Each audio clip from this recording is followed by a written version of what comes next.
Veja Deus como a realidade de todos os relacionamentos. Agora que estamos no caminho espiritual, estamos nos esforçando para viver uma vida espiritual. Nós queremos, nós desejamos, nós ansiamos por isso. Mas isso não é suficiente. Existe um preço, existe um pré-requisito para a vida espiritual. Devemos superar algumas das tendências naturais da humanidade que não são naturais para o sentido espiritual. Devemos desistir do conceito limitado de religião que temos mantido e começar a conhecer aqui e agora que a verdadeira religião é o conhecimento de Deus e da nossa verdadeira identidade. A menos que você veja que a religião verdadeira é o conhecimento de Deus e o relacionamento de Deus e do homem, você sempre estará correndo de uma igreja para outra, de um professor para outro ou de um livro para outro. Ao viver a vida espiritual, posso assegurar-lhe que você pode vivê-la muito harmoniosamente, seja dentro ou fora da igreja ou organização, se você pode entender a natureza de Deus e o relacionamento entre Deus e o homem. Onde está seu coração, está o seu tesouro. No mundo religioso, há apenas um lugar para o seu coração estar, e é em Deus e na compreensão da relação existente entre Deus e a criação de Deus. Se você atingir algum grau de sentimento espiritual, então você poderá entrar em qualquer igreja a qualquer momento em que a porta estiver aberta, sentar-se ali em paz e harmonia e fazer a sua comunhão com Deus no interior do seu ser. Você então entendeu o primeiro passo no caminho para a vida espiritual. Isso nos leva ao segundo passo. Depois de termos resolvido o problema da liberdade religiosa, estando dentro ou fora da igreja, ainda continua sendo problema o nosso relacionamento com aqueles que constituem os membros da igreja. Nossa premissa é que Deus, a consciência divina, está aparecendo, se revelando e manifestando-se como seu ser individual e como o meu. Você parou para pensar que nós não dizemos a menos que você seja um judeu ou a menos que você seja um católico romano ou qualquer outro a menos que? O único a menos que conhecemos é que não há vida espiritual para você ou para mim, a menos que saibamos que a vida que é Deus não é apenas minha, mas também a sua, não importa quem ou o que possamos ser na ser humana. Se a verdadeira religião está em nosso coração, se estamos no caminho espiritual, se vemos Deus como a realidade do nosso ser e do ser de todos aqueles com quem entramos em contato, então estamos certos de encontrar quem possa ser marido, esposa, filho, companheiro, em qualquer tempo e circunstância, e será sempre aquele ou aquela a quem Deus revelou para nós. Dizem que não há casamentos feitos no céu, mas nisso não acreditamos. Casamentos na terra podem ser feitos por razões terrenas, mas há casamentos feitos no céu, sim, e isso ocorre sempre que o indivíduo está realmente no caminho espiritual, vivendo com Deus como sua principal preocupação e com o companheirismo como consideração secundária. Então, Deus se revelará, e se revelará como marido ou esposa. Sob tais circunstâncias, o casamento será legítimo, ou Deus se revelará como legítimo companheirismo, uma amizade de direito ou um vizinho legítimo. Existe algo como uma relação espiritual entre um homem e uma mulher. Quando digo isso, não estou sentado em uma nuvem e dizendo que isso não pode se manifestar como um relacionamento normal. O relacionamento que nos vem através da atração espiritual não é uma relação intangível fora do espaço. Isso não significa um relacionamento que não possa ser entendido por outras pessoas. É o mesmo tipo de relacionamento que existe desde o início dos tempos, apenas com uma atmosfera mais elevada, mais limpa e mais doce. Não há nada grosseiro ou sensual sobre o relacionamento entre amigos e, da mesma forma, o relacionamento conjugal pode ser normal, feliz e natural, sem descer ao nível do animalismo. Isso é possível e, na verdade, Existem aqueles que realmente e verdadeiramente veem Deus e o relacionamento de Deus com sua criação individual primeiro, por último e sempre. Essa é a nossa atitude no caminho espiritual em direção a todos que encontramos. Nós devemos entender que devemos estar no mundo, mas não sermos dele, no que se refere a igrejas e organizações. O próximo passo em nossa compreensão é que devemos estar no mundo, mas não sermos do mundo em nossos relacionamentos uns com os outros, em todos os relacionamentos, desde o casamento até os conhecidos casuais. Nós devemos estar no mundo desses relacionamentos e desfrutar de todos eles, mas não nos apegarmos a ninguém. Aprenda o significado interno das palavras. Ainda há mais um passo. Não devemos usar palavras em nossa vida religiosa, a menos que elas signifiquem algo para nós. Não use a palavra Deus levianamente. Não use a palavra Deus a menos que você entenda o que você está falando. No momento em que você diz a palavra Deus e pensa que isso significa Jeová em uma nuvem ou Jesus na cruz, você não trouxe Deus para uma consciência compreensível em sua vida cotidiana. Traga a palavra Deus em seu coração, em sua alma e ore para que o Pai revele a você a natureza e o caráter reais, a essência do que é Deus, e então, quando você diz Deus, você sabe tanto do que você está falando quanto quando você usa a palavra mãe ou pai. Você entende o relacionamento de uma mãe com seu filho, e esse relacionamento é o mesmo, independentemente do tipo de mãe a quem você está se referindo.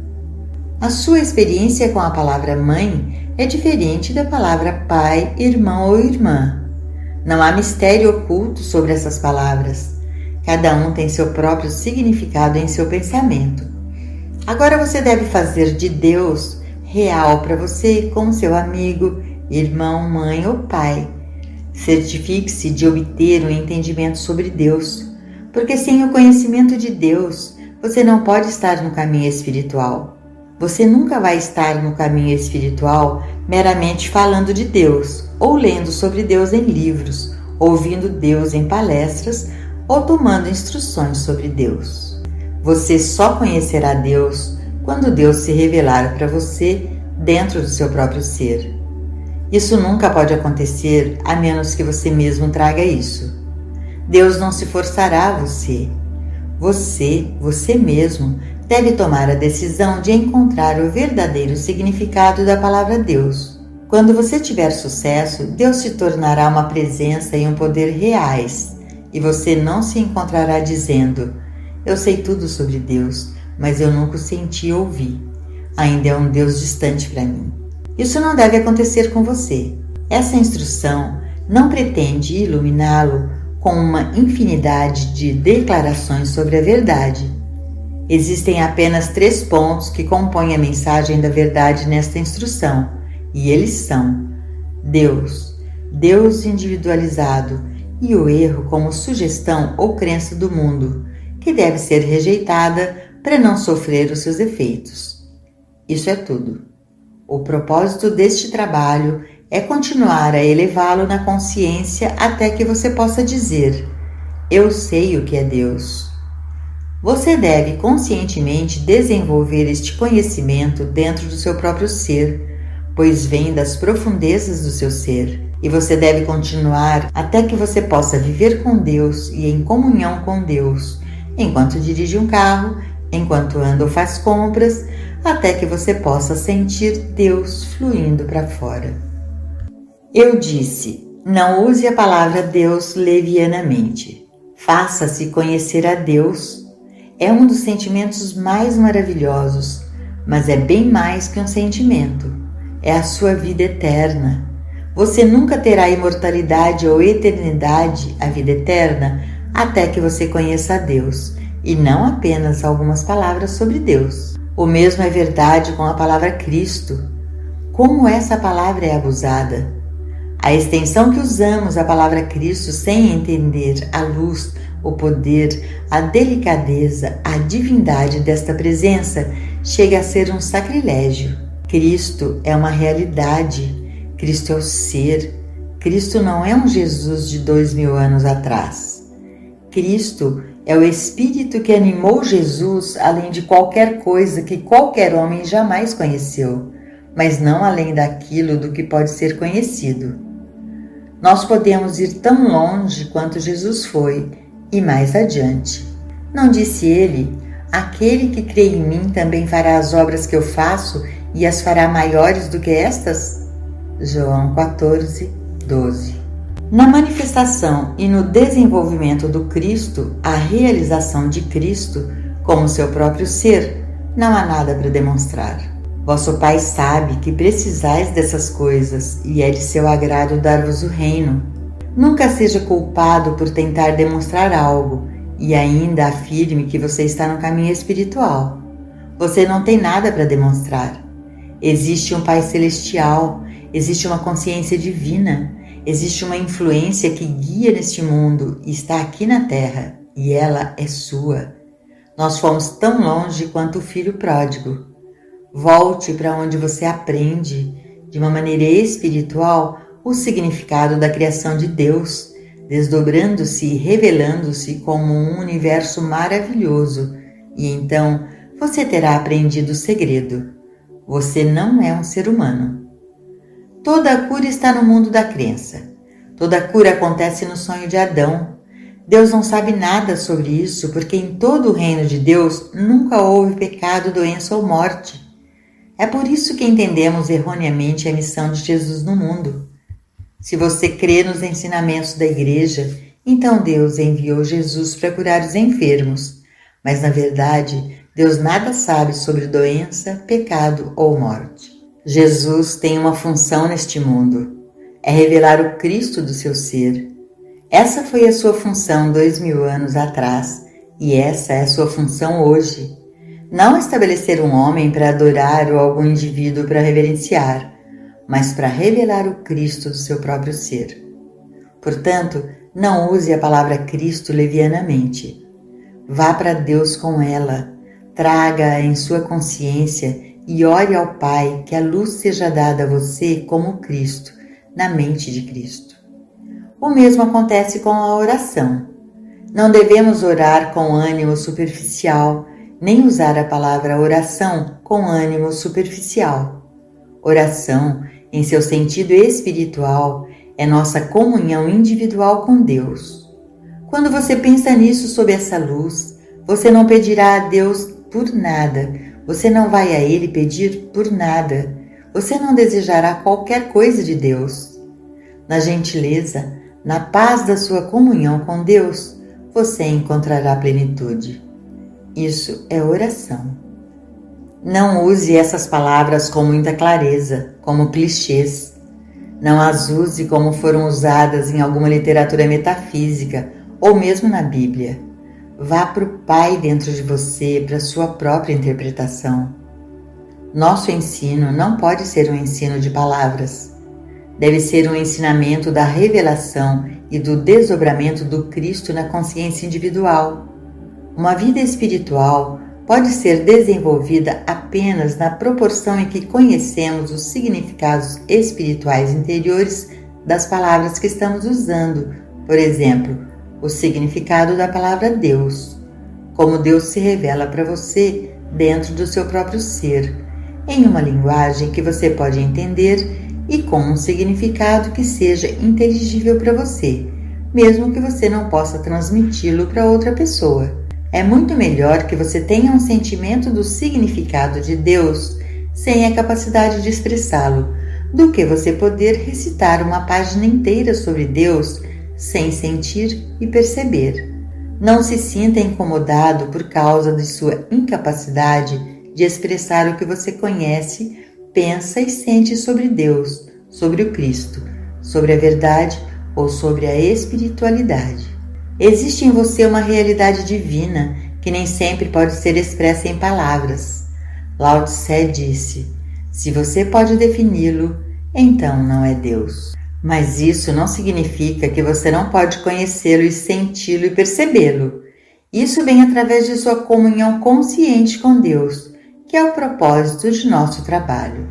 O apogeu do nosso trabalho é quando Deus e o indivíduo se fundem em um, quando não há mais um indivíduo como homem, mas existe somente Deus se manifestando, desdobrando e revelando-se a este universo. Ciência da criação. Nunca tentamos fazer nada sem meditação. Nós nunca começamos nenhum trabalho sem entrar nas profundidades do nosso ser para fazer o contato consciente com Deus. Somos um com Deus. Eu e meu Pai somos um. Mas esta unidade não é de nenhuma ajuda para nós, exceto no grau de nossa compreensão dela. Deve haver uma percepção consciente de nossa unidade. Isso não significa simplesmente declarar: eu e meu Pai somos um, afirmando ou declarando enquanto pegamos nosso chapéu e casaco apressados para irmos ao centro da cidade. Algo nos acontece quando nos voltamos para dentro e fazemos o contato para essa sensação da presença. É uma experiência tão vibrante e viva quanto um contato elétrico. Em nossa humanidade, estamos separados da fonte. Isso é o que constitui a humanidade, uma individualidade separada de Deus, uma individualidade à parte de Deus. Mas a humanidade é um sonho. Nós nunca estamos realmente separados de Deus, mesmo que o efeito sobre nós seja como se estivéssemos. Para subir acima da humanidade, isto é, acima das experiências de um ser humano e de eventos humanos, torna-se necessário, na verdade, que sintamos que temos Deus dentro de nosso próprio ser, que façamos contato com Deus. Por essa razão, em todos os meus escritos, você descobrirá que a atenção é chamada à necessidade de começar com essa consciência pela manhã e continuar com ela por todo o dia, até o sono chegar à noite, permanecendo constantemente na consciência da presença de Deus. Até agora, na maior parte do tempo, ficamos satisfeitos em aprender algo da verdade em algum livro, ou por fazer algumas afirmações. A partir deste momento, isso não será suficiente. Em algum momento, durante o dia e durante a noite, você deve fazer este contato consciente com o seu ser interior, que nós chamamos Deus. Então, pelo resto da noite, você pode permanecer nisto. Mas faça esse contato, torne-o uma realidade. Na medida em que você conscientemente faz esse contato, sua vida será reconstruída. Na proporção em que você aprende a se voltar para dentro antes de empreender qualquer coisa, seja escrever, cozinhar, falar, comprar, independente do que possa ser, se você realmente pratica esse retorno para dentro e faz o contato, sua experiência exterior será impregnada pelo Espírito, com sabedoria divina, com orientação divina, proteção e segurança. O mundo humano encontra segurança e proteção em dólares ou em armamentos, mas nós encontramos nossa segurança e proteção em nosso contato com Deus. Nós vemos esse contato manifestando-se externamente como qualquer forma necessária para nossa experiência diária. Pode aparecer externamente como qualquer coisa, de notas de dólar a casas ou automóveis, mas nós não pensamos em nada externo. Todo o nosso pensamento está em contatar este ser infinito, esta realidade infinita, essa divina presença que está dentro de nós. Jesus chamou a isto de o Pai interior. Ele nos disse muito claramente que é seu Pai assim como era dele. Portanto, se estava dentro dele, deve estar dentro de nós. De que adianta ter um Pai interior se não nos voltarmos para ele? Leia a história do filho pródigo. Ele também tinha um pai rico, mas não se voltou para o pai. Ele voltou-se humanamente para si mesmo e acabou com os porcos. Toda a nossa fé, confiança e esperança devem estar no poder que Paulo chamou de Cristo que vive em mim. Esteja certo, no entanto, que meramente dizer que o Cristo vive em mim não vai adiantar. Você deve estar em contato com Ele. Não pense que você pode estar no mundo e ser do mundo e ainda receber a luz divina fluindo para você de dentro. Mas quando você fez o seu contato com a fonte, então você pode cuidar dos seus compromissos. Como uma abordagem para entrar em contato, tente meditar sobre a realidade do ser. Então, volte-se para dentro e descanse. Veja qual mensagem vem até você a partir de dentro. Nunca duvide nem por um momento. Você receberá uma resposta para sua oração ou meditação. Nós olhamos para as colinas de onde vem a nossa ajuda. Nós olhamos para as colinas ou para as alturas da consciência. Nós olhamos para cima, dentro do nosso próprio ser. Nós olhamos para o ponto mais alto de nossa própria consciência para ajudar em todas as circunstâncias. Nós nunca olhamos para fora ou além dos limites do nosso próprio ser.